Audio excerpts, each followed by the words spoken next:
Going across to the G20 summit and the latest coming in from Bali, where US President Joe Biden is scheduled to be in conversation with Chinese Premier Xi Jinping. We need to find the right direction for the bilateral relationship going forward and elevate the relationship. A statesman should think about and know where to lead his country. He should also think about and know how to get along with other countries and the wider world. Well, in this time and age, great changes are unfolding in ways like never before. Humanity are confronted with unprecedented challenges. The world has come to a crossroads. Where to go from here? This is a question that is not only on our minds, but also on the mind of all countries. The world expects that China and the United States will properly handle the relationship. And for our meeting, it has attracted the world's attention. So we need to work with all countries to bring more hope to world peace, greater confidence in global stability, and stronger impetus to common development. In our meeting today, I'm ready to have a candid, as we always did, have a candid and in-depth exchange of views with you on issues of strategic importance in China-US relations and on major global and regional issues. I look forward to working with you, Mr. President, to bring China-US relations back to the track of healthy and stable growth to the benefit of our two countries and the world as a whole. Thank you. Big message there from Xi Jinping. Is that the first sign of thaw in the China-US equations? We'll have to see how the US President Joe Biden responds. Abhishek Jha is with us, but if President Biden is speaking, we'll go across to that. Thank you, guys. Get your press. Let's go. Let's go. Well, so now the interaction is going to get underway. And Xi Jinping saying he is open to having a frank, no-holds-barred, candid chat in order to set the equations right.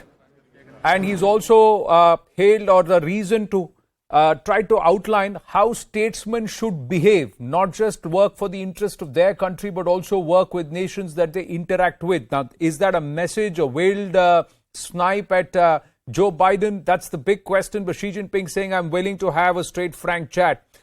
Zaka Jacob now joins us. Zaka, what would you make of Xi Jinping's statement? I think there is a realization both in China as well as in the United States that this sort of almost attacking and very aggressive posturing that's been coming from both sides for the last couple of years, that is not sustainable. Remember, these are the two biggest economies in the world, and Xi Jinping and Joe Biden have not met for a bilateral in the last 2 years. Of course, there was the COVID pandemic, but the fact that the principals, the leaders of US and China have not met, this is the first time that they're meeting in 2 years, in itself is a significant thing. And of course, domestically, Xi Jinping comes in with this historic third term. No leader of China since Mao Zedong has served more than 2 terms. He's got a historic, unprecedented third term, so he's domestically at his strongest, best right now. And Joe Biden, contrary to expectations of a Republican wave in both the House as well as the Senate, the Democrats have not done that badly in the U.S. midterm. So he's also strengthened by the midterm results. So in a sense, both of them are dealing with each other from a position of strength, a position of equals, if you will. And I think there's a realization both in Beijing as well as in Washington that there might be some amount of give and take. There might be something on trade and economic ties. But on the basic security architecture here in the Indo-Pacific, and you saw the national security paper that was put out by the U.S., the Pentagon a few weeks ago, China is the number one threat to the United States and for the foreseeable future. They've taken a medium-term view.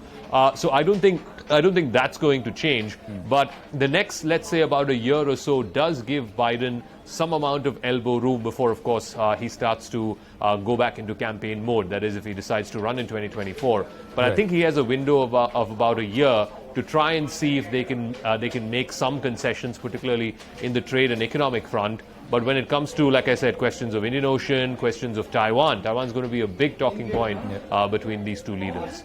But Zaka, how would you read what Xi Jinping just said in that statement? Because that aspect of how statesmen should behave, was it projecting himself as a statesman, a swipe at Joe Biden? And when he says, I'm willing to have a frank, candid chat because the world is watching us as we meet. So for a long time now, and this in a sense precedes Xi Jinping, China has always said that they want a relationship with the United States which is that of equals. China does not consider any other power in the world, no matter how big it is economically or militarily, to be on par with it and the United States. For the longest time, they had been talking about a G2. There were talks about a Chimerica, which is China and America. So they want some kind of an equal footing relationship with Washington, and especially more so after Xi Jinping came to power. That is not to be, because obviously the United States will not want any other power to be treated as an equal. The United States is the foremost economic as well as military superpower in the world, and they would not want to, give up that position to any other country. So I think this is the fundamental sort of issue between both countries. Also, what's happened domestically in the US since Trump started it, this whole policy of confrontation. It's not like Joe Biden has, deviated from that path very much, particularly when it comes to the China relationship. So I think what Xi Jinping meant was that, America and China cannot afford to be fighting like high school teenagers, if you will, and that both countries need to show maturity, need to show statesmanship. The only problem is that Joe Biden has a very limited window in which he can show that statesmanship, if you will, because domestically there is now a consensus in the United States, whether a Republican is in the White House or a Democrat is in the White House, that they can't be seen as being soft on China. Well, one would also want to tell Xi Jinping to walk the talk. The entire Raka Fraka over Taiwan is China created. Galwan was China created. The entire trade hegemonistic behavior, what Australia went through, was again blamed on China. So Xi Jinping will also have to walk the talk if he really wants to portray himself as a statesman. Oh, so what I think, what Xi Jinping and the Chinese Communist Party, the Chinese PLA, what they're trying to establish is in Asia, in countries around this part of the world, China wants to establish that it is the numero uno power. Right. Now, obviously for the United States, for countries like India, other big powers, Australia, here in the Asia Pacific, that is unacceptable, because India, for example, is as big a power in the Indo-Pacific as China is, and India would want in no way to allow or give that room or that space or that stage to China. So this is the fundamental sort of fight between the Chinese vision of where it sees itself in the Indo-Pacific and what the United States, India, Japan, South Korea, other countries in Asia-Pacific see themselves and their role in the Indo-Pacific. So I think that is the fundamental confrontation. And unless, something dramatically changes, I don't see any major sort of softening up of America's position when it comes to China. On the question of Taiwan, things are going to come to a head. I think closer to 2027, when you have the 100th year anniversary of the founding of the People's Liberation Army. And remember, even in the party congress which concluded, Xi Jinping basically said in as many words that the reunification of Taiwan will happen with any means possible. Yeah. So not ruling out military means. So I think over the next few years, you will see some kind of a further confrontation with Taiwan.